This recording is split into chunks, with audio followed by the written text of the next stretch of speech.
Jangan banyak di situ. Ya, supaya terlihat nanti wajah-wajah kalian. Rekam. Kita masuk di pembelajaran. Tujuan kita belajar adalah untuk kita bisa membandingkan ibadah dalam perjanjian lama dan perjanjian baru. Tidak terlihat, teacher kecilkan dulu. Mana dia nggak mau dikecilin? Nah, sudahlah, tak mau dikecilkan. Jadi, tujuan kita belajar ibadah yang memuliakan Allah itu, tujuannya yang pertama kita bisa bandingkan. Tahu ya, membandingkan, membedakan. Seperti apa ibadah di dalam perjanjian lama dan ibadah di dalam perjanjian baru. Kalau kita sekarang ini ibadah kita ini ikut perjanjian lama atau ikut perjanjian baru? Siapa yang bisa jawab? Ada yang bisa jawab? Perjanjian baru. Tidak ada yang bisa jawab. Perjanjian baru kata si Kenny, nggak apa-apa. Untuk lebih tahu kita lanjut kembali. Perjanjian lama, Cer. Ada yang bilang perjanjian lama. Oke, kita lanjut dulu. Itu tadi yang pertama, tujuan kita belajar ibadah yang memuliakan Allah agar kita bisa membandingkan atau membedakan seperti apa ibadah di perjanjian lama dan di perjanjian baru. Yang kedua, menyadari bahwa ibadah bermanfaat bagi setiap manusia. Jadi maksudnya itu, ibadah itu ada gunanya, nak. Apa gunanya ibadah? Satu, kamu diberkati. Yang kedua, Tuhan dimuliakan. Jadi bukan asal-asalan orang, ayo kita sekolah minggu yuk, kita nyanyi. Ku mau cinta Yesus, atau lagu Kidung Jemaat. Misalnya, mari masuk, masuk hatiku, ya Yesus. Ada maknanya di sana, ada manfaatnya. Ya, bukan sekedar nyanyi, bukan sekedar dengar firman, tapi ibadah itu bermanfaat. Yang ketiga, kita ambil sikap tindakan beribadah yang memuliakan Allah. Maksudnya di situ ketika kita sudah belajar, ini loh ibadah yang ada di perjanjian lama, lalu ini ibadah yang ada di perjanjian baru. Nah, sikap kita adalah kita praktekkan, kita ambil sikap tindakan, kita bertindak, oh ternyata menurut Alkitab di dalam perjanjian lama, perjanjian baru, ini ibadah yang memuliakan Tuhan. Oke, kita lanjut lagi. Di dalam perjanjian lama, ya perjanjian lama itu dari kitab, kenapa Wendy kabur kameranya? Di dalam kitab Kejadian sampai, coba si Glenn, perjanjian lama dari kitab mana ke mana? Glenn? Oh, udah kelas 6. Ayo, pasti bisa. Perjanjian lama dari Kejadian sampai di mana? Sampai Wahyu ya? Maleaki, Cer. Oke, mantap. Tutup lagi suaranya. Kenny, perjanjian baru dari mana ke mana?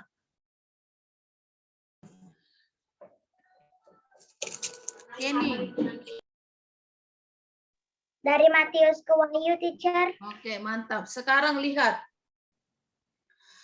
Kita belajar di dalam perjanjian lama, maksudnya itu dari kitab Kejadian sampai Maleaki tadi, di ibadah di situ adalah melayani Allah, ya. Jadi orang ketika beribadah dia melayani Allah atau dia menyembah Allah, ya. Tolong suaranya dikunci, suaranya menggema ke sini, Nak. Oke. Jadi pahami dulu, ibadah di dalam perjanjian lama itu melayani Allah. Kalau sebentar, ini sebentar. Di perjanjian lama, orang beribadah itu melayani Allah. Maksudnya itu apa? Ketika dia datang beribadah, dia melakukan sesuatu untuk Tuhan. Ya, contoh, di dalam perjanjian lama misalnya, si bunga sepanjang hari atau sepanjang tahun dia berdosa mencuri mangga lah gitu. Lalu untuk menebus dosa si bunga nggak bisa hanya datang ke gereja, Tuhan ampunilah dosaku, udah selesai pulang. Enggak, dia harus melayani Allah dulu. Dalam bentuk apa? Dia harus berikan korban. Kalau si bunga itu kaya, oh dia bawa satu lembu. Oh Tuhan, aku orang berdosa ini, dan aku mau beribadah kepada Tuhan, aku mau melayani Tuhan. Inilah pelayananku Tuhan. Aku bawa sapi, lembu, potong, dibakar. Nanti Tuhan cium wangi-wanginya, dan bagian-bagian tubuh dari lembu itu ada imam-imam yang menikmati, ada jemaat yang menikmati. Semua dapat bagian ya. Jadi dia melayani Allah. Nah, kalau si bunga miskin, apa yang dibawanya? Burung tekukur. Dia beribadah melayani Allah. Ya, bukan sekedar asal datang. Makanya Daud bilang, aku nggak mau datang ke rumah Tuhan atau sekolah minggu kalau tangannya kosong. Jadi dia harus melayani Tuhan dengan apa? Dengan pujian, dengan nyanyian, dengan korban syukur. Kalau sekarang kita hidup di perjanjian, setelah perjanjian baru, kita hidup di zaman setelah Yesus naik ke sorga, bagaimana kita beribadah? Ucapan syukur, korbannya. Kita melayani Tuhan. Lalu ada korban. Korban apa lagi? Korban persembahan. Persembahan itu, janganlah lagu sekolah minggu. Persembahan kami sedikit sekali. Masa Tuhan kasih misalnya uangmu 10.000. Yang dikasih sama Tuhan hanya 500. Oh Tuhan, kasihanlah hamba-hamba Tuhan itu, kasihanlah pembangunan gereja kita kalau hanya 100. Mau jadi apa itu? Yang kita makan misalnya dikasih tadi 10.000, dikasih ke Tuhan 1.000, dia makan 9.000, kan rakus sekali. Masa Tuhan yang kasih napas dikasih 1.000, apalagi zaman sekarang ya nak ya, nggak ada lagi persembahan sekolah minggu, ya corona. Terus pendeta-pendeta yang khotbah itu bagaimana nak? Jadilah anak yang bijak. Oh, aku tahu ibadah itu adalah melayani di dalam perjanjian lama. Mak, tahu nggak nomor rekeningnya Inang yang khotbah tadi nak? Mak, iya nak, kirimkanlah walaupun 10.000 mak. Tapi itulah ucapan syukurku, itulah korbanku kepada Tuhan ya. Bisa dipahami itu di dalam perjanjian lama. Nah, tapi di dalam perjanjian baru ibadah sudah berubah dari melayani menjadi menyembah Allah. Makanya lagu-lagunya apalagi yang sekarang, coba kamu perhatikan di gereja, apa ada yang bawa sapi lembu? Nggak ada kan? Memang ada masih persembahan diberikan. Tapi tidak seperti di dalam perjanjian lama. Di dalam perjanjian baru adalah melayani. Ya, kita lanjut. Pahami di situ, melayani. Kita lihat di dalam perjanjian lama. Orang beribadah di mana? Seperti apa mereka beribadah? Ini melakukan ritual-ritual persembahan kepada Allah di dalam Keluaran 3 ayat 18. Siapa yang ada di Alkitab di situ dengan cepat bacakan? Ayo. Ada yang bawa Alkitab? Oh, puji Tuhan anak-anak kelas 6 nggak perlu lagi Alkitab ya. Biasa kalau pertemuan di sekolah bawa Alkitab semua. Coba Bunga, cepat-cepat buka Keluaran 3 ayat 18. Yang lain buka 1 Tawarik 29 ayat 21. Yang sudah ketemu buka suara dibaca dengan suara yang keras. Yuk. Mana waktunya berjalan? Ayo Bunga, belum ketemu. Keluaran itu perjanjian lama. Buka suara. Keluaran 3 apa, Cer? Iya, lihat handphonemu itu. Keluaran 3 ayat 18. Sudah? Yang lain cari 1 Tawarik 29 21. Cepat, berlomba cepat. Udah kelas 6 masuk ke kelas. Keluaran 3 ayat 18. Dan Ya. bila mana mereka mendengarkan perkataanmu, maka engkau harus beserta para tua-tua Israel pergi kepada Raja Mesir. Dan kamu harus berkata kepadanya, Tuhan Allah orang Ibrani telah menemui kami.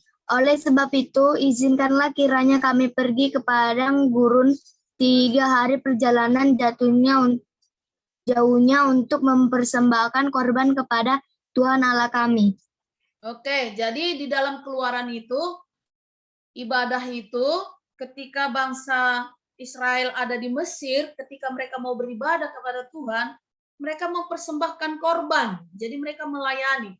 Coba lihat dulu 1 Tawarik 29 ayat 21. Ayo. Siapa yang sudah ketemu? Siapa? Bacakan.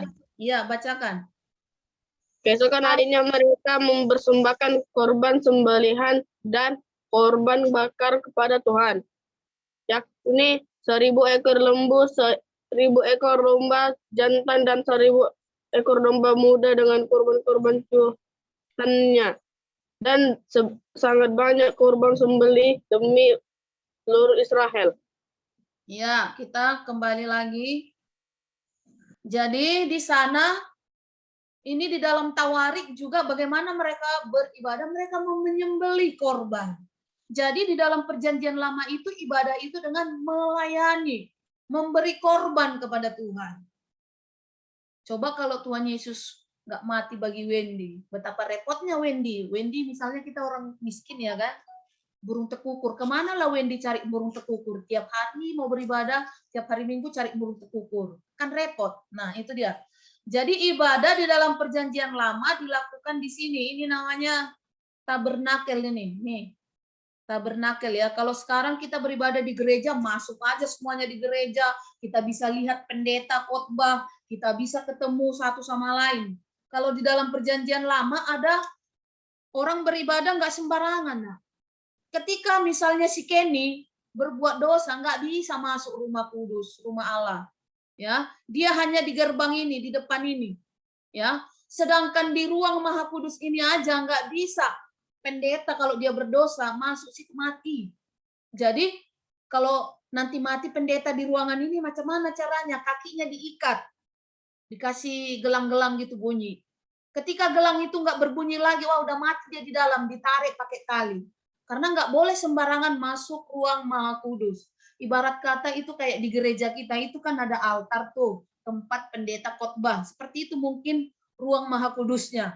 Nggak sembarangan orang berdiri di situ. Ketika dia berdosa, dia bicara kepada Tuhan langsung. Kalau sekarang pendeta-pendeta bicaranya nggak langsung lagi kepada Tuhan melalui doa aja. Tuhan, berkatilah umat-umatmu, kata pendeta-pendeta berdoa. Kalau dulu langsung berhadapan dengan Tuhan. Jadi kalau kita berdosa mati. Nah, kenapa mati? Tuhan Maha Kudus. Oke, kita lanjut lagi. Ya, kita lihat. Jadi ibadah di dalam perjanjian lama itu ini ada perayaan-perayaan apa? Paskah, Pentakosta, Pondok Daun, di screenshot biar ingat kamu atau dicatat. Jangan gerak sana, gerak sini, lihat sana, lihat sini. Oh Tuhan, tolonglah dia. Ya. Jadi ibadah di dalam perjanjian lama ritual yang mana yang mereka lakukan? Ini ada perayaan-perayaan yang mana? Paskah, ya, Pentakosta, Pondok Daun. Ya, jadi itu adalah ritual-ritual persembahan kepada Allah di dalam perjanjian lama. Oke, kita lanjut lagi. Ya, tetapi di dalam perjanjian baru sudah. Sebentar dulu, ini tadi, lalu kita masuk di, sebelum masuk itu, ini. Ruang Maha Kudus. Jadi dulu orang beribadah di tabernakel ini. Nah, seperti ini. Ini namanya tabernakel ya, Nak ya. Ada gerbang di sini, ada di sini. Jadi dulu terbagi-bagi, ada imam, ada kaum Lewi yang melayani Allah, ada khusus jemaat, ada di sini nanti korban ini, nah ini ada korban ini, ada kambing. Nah disinilah membakar korban-korban. Misalnya si Wendy bawa sapi tadi, dipotong di sini sama imam, lalu dibakar di sini. Nah jadi yang dikorbankan itu pun nggak sembarangan.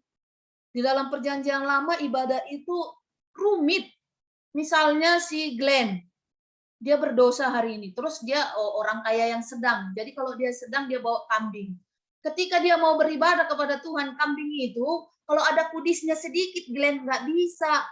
Harus mulus, harus gemuk, harus tambun, harus nggak ada cacatnya, baru diterima Tuhan.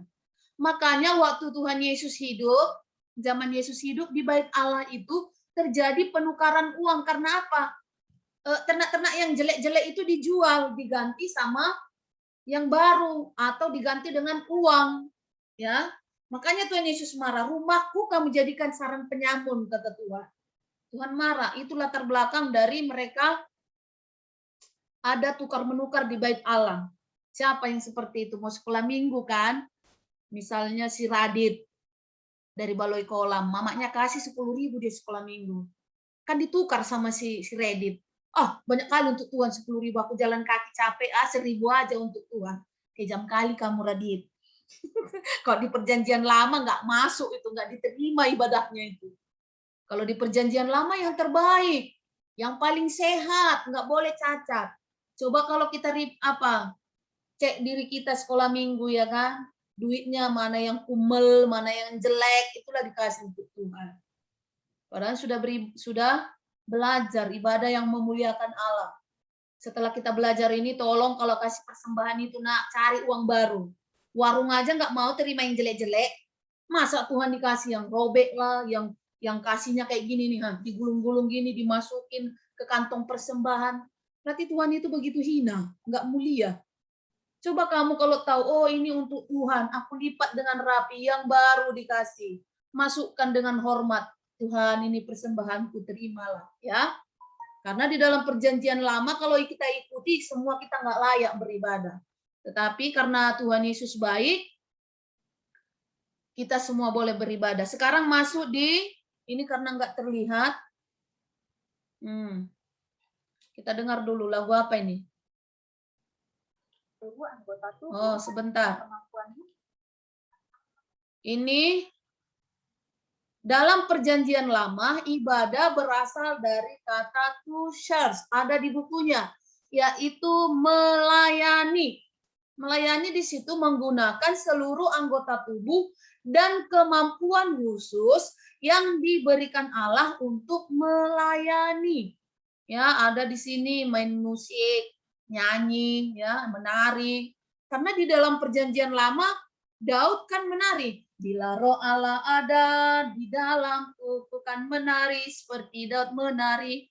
Waktunya tinggal 10 menit lagi, bicarakan coba cepat. Jadi di dalam perjanjian lama sama seperti Daud, dia menari, dia menyanyi, memberikan korban, ucapan syukur, berdoa, syafaat, dan lain sebagainya. Jadi seluruh anggota tubuhnya ini dipakai melayani Allah. Ingat itu, nanti ditanya, perjanjian lama ibadahnya, kata ibadah berasal dari mana? Nggak usah kamu mencatat di situ, pegangin aja hidungnya itu, mulutnya itu ya. Perjanjian lama ibadahnya itu berasal dari kata to serve, yaitu melayani. Ingat itu. Melayani pakai apa? Anggota tubuh. Yang mana anggota tubuh? Ada tangan untuk menari, mungkin mulut memainkan musik, jarinya ya nyanyi. Lalu berikutnya ya, ini dalam perjanjian baru beda lagi. Tadi setelah ini nih. Oke. Dalam perjanjian baru, melayani itu disebut worthy. Tolong kunci suaranya Jeta, worthy dan disip. Sip. Nah, ada di buku itu tuh. Worthy and sip. Artinya memberikan penghargaan atau penghormatan. Tahu ya, memberi penghargaan. Contoh, ketika Jokowi datang, ada siswa yang berprestasi, Jokowi kasih penghargaan. Penghargaan apa? Piala. Jadi penghargaan dan penghormatan itu diberikan kepada orang-orang tertentu. Nggak ada Jokowi pergi ke penjara kasih penghargaan kepada maling, kepada pencuri, perampok, tidak ada. Ingat itu. Jadi arti di dalam perjanjian baru, tadi di perjanjian lama adalah melayani. Sekarang di dalam perjanjian baru, worship. Jadi worship. Nah, artinya memberikan penghargaan dan penghormatan. Kita lanjut. Ya, manusia harus menghargai, mana dia kecepatan. Manusia harus menghargai dan menghormati Allah. Ya, kalau di perjanjian baru begitu hormat kepada Allah. Berdosa imamnya nggak bisa masuk di ruang Maha Kudus. Kata kasarnya nggak bisa masuk gereja. Kalau zaman sekarang kita ini manusia-manusia penuh dosa. Si Radit baru marah-marah mamanya masuk di gereja nggak mati Tuhan bikin, masih hidup. Karena apa? Yesus baik Radit. Coba kalau di perjanjian lama mati kita nak. Jadi hargai dan hormati Tuhan itu. Jangan di sekolah minggu coret-coret ruangan lah, merusak lah, nggak nyanyi lah, berdoa main-main lah, itu nggak menghormati. Jadi yang menghormati adalah fokus beribadah. Biarkan teman-temanmu ribut, gosip apa segala macam, ketika menyanyi, ketika berdoa, ketika memberi persembahan, berikan dengan tulus, yang terbaik, jangan sembarangan ya nak ya. Apalagi kelas 6, supaya kamu nanti sukses. Kamu jadi generasi Yesus yang hebat. Oke. Jadi, kenapa kita menghormati Allah? Karena Dia adalah pemilik kuasa dalam penciptaan dan penebus atau juru selamat dari dosa. Tanamkan di hatimu itu, kenapa sih aku harus hormat sama Tuhan? Emang Tuhan buat apa untukku kok aku hormat? Kan tadi teacher bilang, sama seperti Jokowi, apa yang Jokowi lakukan sama orang yang berprestasi itu dihargai, dihormati, dia beri penghargaan. Kalau begitu, kita juga harus menghormati. Kalau Jokowi aja manusia bisa menghormati murid-murid yang pintar, masa kita nggak bisa menghormati Tuhan yang udah rela mati bagi kita? Ya, Dia pencipta alam, Dia pemilik kuasa anak-anak. Camkan itu di hatimu. Aku harus hormat sama Tuhan, ibadah online. Ketika nyanyi-nyanyilah aku sungguh-sungguh, ketika berdoa. Kalau ada persembahanku, aku tabung misalnya sebulan, aku dapat 20.000, aku berikanlah ini kepada kakak-kakak sebagai persembahan. Bukan kakak-kakak itu yang makan itu, nak. Tapi dikelola untuk kemajuan pekerjaan Tuhan. Paham itu ya? Oke, berikutnya lagi. Terlebih khusus dosamu. Kalau di perjanjian lama, si Jeta berdosa nggak akan bisa masuk ke bait Allah. Di luar aja kamu Jeta. Atau bawa dulu lembu, baru kamu masuk.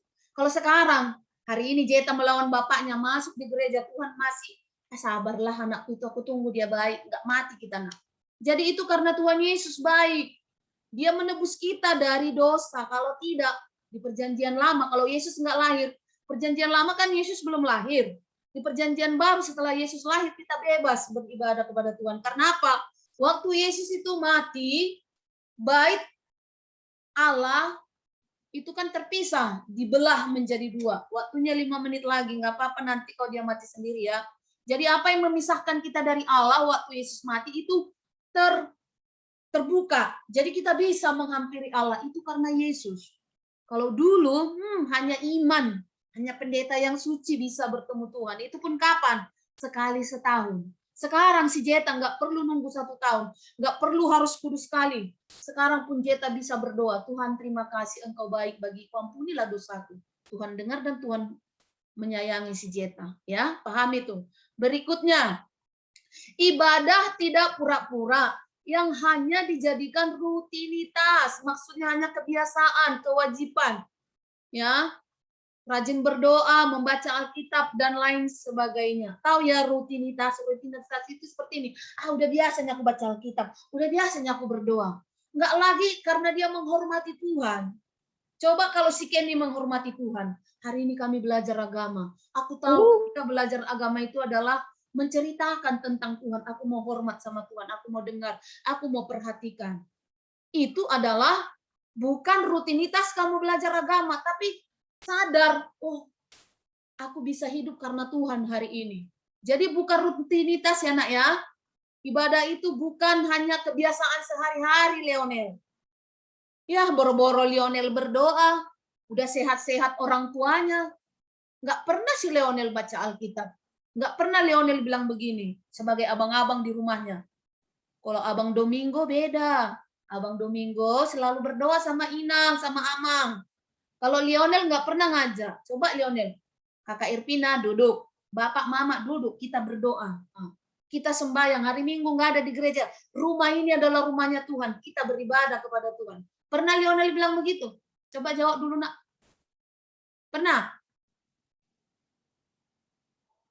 Mana Lionel? Nggak ada suara. Iya, lakukan itu Lionel sebagai anak Yesus yang hebat ya. Iya, waktunya ini tinggal 2 menit, teacher cepatkan. Jadi, ibadah itu nggak boleh pura-pura ya nak ya. Pura-pura ikut Zoom, jangan. Berikut. Kita kecilkan, tidak terlihat.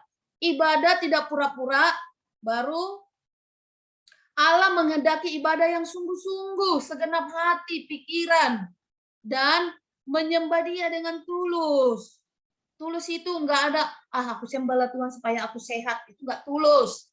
Ya, tapi benar-benar Tuhan itu baik, makanya aku mau nyanyi untuk Tuhan. Aku mau dengar firman Tuhan, aku mau lakukan firman Tuhan. Itu yang tulus ya, Nak ya. Jadi pahami dulu, ibadah yang memuliakan Allah itu, Lionel, enggak main-main kamu belajar agama. Sungguh-sungguh, segenap hati, segenap pikiran, segenap jiwa, itu namanya beribadah memuliakan Tuhan. Ya, sebentar dulu. Sekarang manfaat ibadah. Apa sih manfaat ibadah itu? Kita akan selesai. Kalau dia mati sendiri biarkan aja enak ya. Ini manfaat ibadah, ya. Oh. Udah lari dia. Kita stopkan dulu share-nya. Dari tadi wajah kalian tidak terlihat. Teacher mau foto nggak bisa-bisa ini. Sebentar.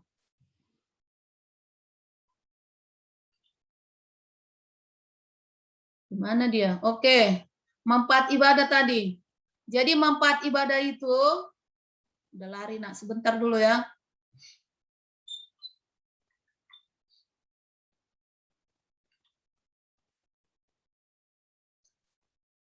Manfaat ibadah yang pertama adalah mempererat relasi atau hubungan dengan Allah, lalu meningkatkan moralitas. Ya, ini dia.